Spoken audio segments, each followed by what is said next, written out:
साथियों, सारा इंडिया का मामला हम लोग लगातार उठा रहे हैं और सारा निवेशक जो हैं उनकी लड़ाई जो ऑल इंडिया जन आंदोलन संघर्ष न्याय मोर्चा लड़ रहा था, उस संगठन से जो बगावत करके जिन लोगों ने व्यक्तिगत स्तर पर सारा इंडिया के खिलाफ लड़ाई लड़ी, उन लोगों ने एक बड़ी कवायद शुरू कर दी है। वो लोग एक एनजीओ का गठन कर रहे हैं और यह एनजीओ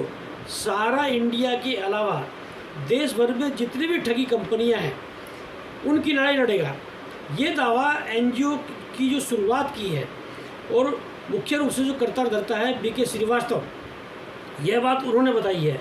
और उन्होंने ये भी दावा किया है कि चिटफंड कंपनियों के अलावा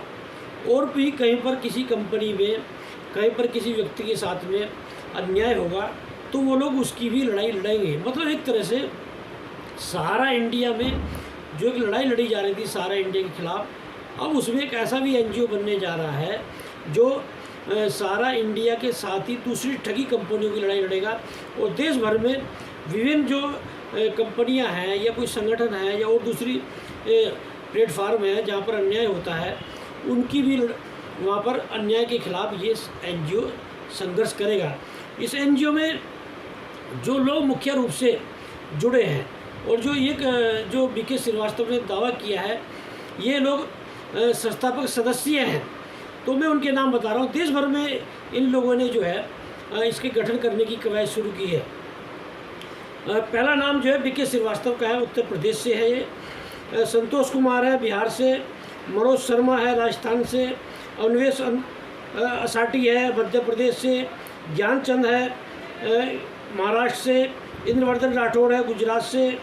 रामचंद्र साहनी है दिल्ली से, सोनी मोदी है दिल्ली से, कीर्ति है दिल्ली से, विजेंद्र पांडे है छत्तीसगढ़ से। इसके अलावा भी जो इन्होंने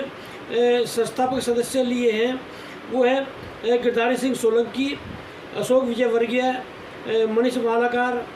विनोद मालवीय, ठाकुर प्रसाद चौबे। उसके अलावा जयप्रकाश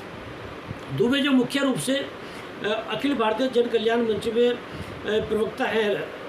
वो भी जो है इस एनजीओ से जुड़ने जा रहे हैं। और ये माना जा रहा है कि अनिल सिंह भी जो किसी समय में ऑल इंडिया जन आंदोलन संघर्ष न्याय मोर्चा के राष्ट्रीय प्रवक्ता थे, वो भी इससे जुड़ सकते हैं। मतलब एक तरह से कि देश भर में जो व्यक्तिगत स्तर पर जो लोग लड़ाई लड़ रहे थे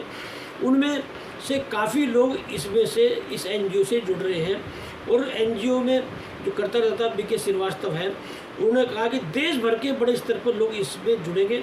और हम लोग सहारा के अलावा, जैसे मैंने पहले भी कहा, दूसरी जो ठगी कंपनियां उनकी भी लड़ाई लड़ेंगे और दूसरे प्लेटफार्म पे जहां अन्याय होता है उनकी भी लड़ाई लड़ेंगे। अब ऐसे में प्रश्न ये उठता है कि जब सहारा में पूरा भुगतान नहीं हुआ है और सहारा के निवेशक लगातार संघर्ष कर रहे हैं,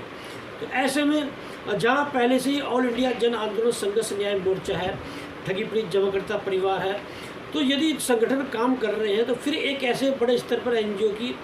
कवायद की जरूरत क्या आन पड़ी। तो ये माना जाए जो दूसरे संगठन हैं वो सही ढंग से लड़ाई नहीं लड़ रहे हैं, या ये माना जाए कि ये लोग जो हैं कुछ अलग हटके करना चाहते हैं। कुल मिलाकर एक सहारा में मैं बीते दिनों की याद दिला दूं कि सारा मीडिया में जो आंदोलन हुआ था और सारा क्रांति का नाम जिसे दिया गया था, वो आंदोलन एक बड़ा रूप ले लिया है, जिसने देश भर में ऑल इंडिया जन आंदोलन संघर्ष न्याय मोर्चा निश्चित रूप से लड़ाई लड़ रहा है, ठगी पीड़ित जमाकर्ता परिवार निश्चित रूप से लड़ाई लड़ रहा है, और एक एनजीओ जो राष्ट्रीय स्तर पर बनने जा रहा है ये एक बड़ी लड़ाई लड़ेगा। तो ये कहा जा सकता है कि सहारा में एक जो आंदोलन की कवायद शुरू हुई थी, एक जो आंदोलन सहारा मीडिया शुरू हुआ था, वो पूरे ग्रुप में जो है उसने विस्तार रूप ले लिया है और अन्याय के खिलाफ हक की लड़ाई बड़े स्तर पर लड़ी जा रही है। देखना ये होगा, जैसे सहारा में ये भी माना जा रहा है कि कर्मचारियों को वेतन नहीं मिल रहा है, ये भी माना जा रहा है कि जो नौकरी छोड़ के जा रहे हैं उन्हें पैसा देने को तैयार सहारा नहीं है, और ये भी माना जा रहा है जो सहारा के निवेशक हैं अभी उन्हें कोई पैसा नहीं मिला है, भले 5,000 करोड़ जो है रुपए सेबी से रिलीज कराने की बात की जा रही हो। कुछ भी हो, लेकिन बड़ा संघर्ष सहारा में चल रहा है।